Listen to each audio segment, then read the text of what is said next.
ঈদ মানেই হচ্ছে বিভিন্ন রকম সেমাই রান্না করা, তাই আজকে আমি খুবই সহজভাবে সেমাই রান্না করে দেখাবো। যারা নতুন রাঁধুনি আশা করি তাদের কাজে আসবে। তাহলে চলুন দেখিনি কিভাবে সহজ পদ্ধতিতে সেমাই রান্না করতে হবে। আজকে আমি কুলচন সেমাই রান্না করে দেখাবো। তো এর জন্য এখানে নিয়েছি কিশমিশ, 4টা এলাচ, এক টুকরো দারুচিনি, 1 কাপ থেকে একটু কম গুঁড়া দুধ, স্বাদ মতো চিনি। 1 প্যাকেট সেমাই থেকে আমি এখন অর্ধেকটা নিয়ে নিচ্ছি।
দুধ আমি 4 থেকে 5 মিনিট ফুটিয়ে নিয়েছি।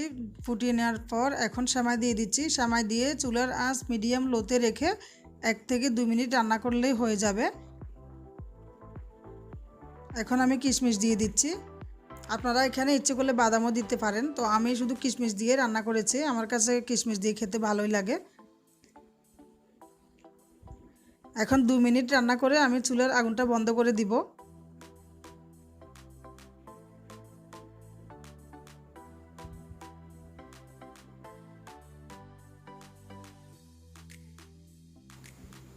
2 মিনিট রান্না করার পর আমি চুলার আগুনটা বন্ধ করে দিয়েছি। চুলার আগুন বন্ধ করে দিয়ে ঢাকনা না দিয়ে এভাবে রেখে দিব। তো ঠান্ডা হওয়ার পর আপনাদেরকে আমি পরিবেশন করে দেখাচ্ছি।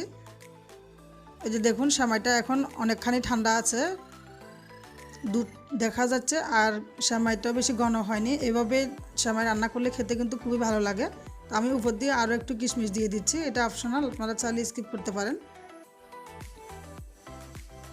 আশা করি আমার এই রেসিপিটা আপনাদের কাছে ভালো লেগেছে। আপনারা এই ঈদে এটা অবশ্যই ট্রাই করে দেখবেন। তাহলে আজকের মতো এখানে বিদায় নিচ্ছি। Thanks for watching. আল্লাহ হাফেজ।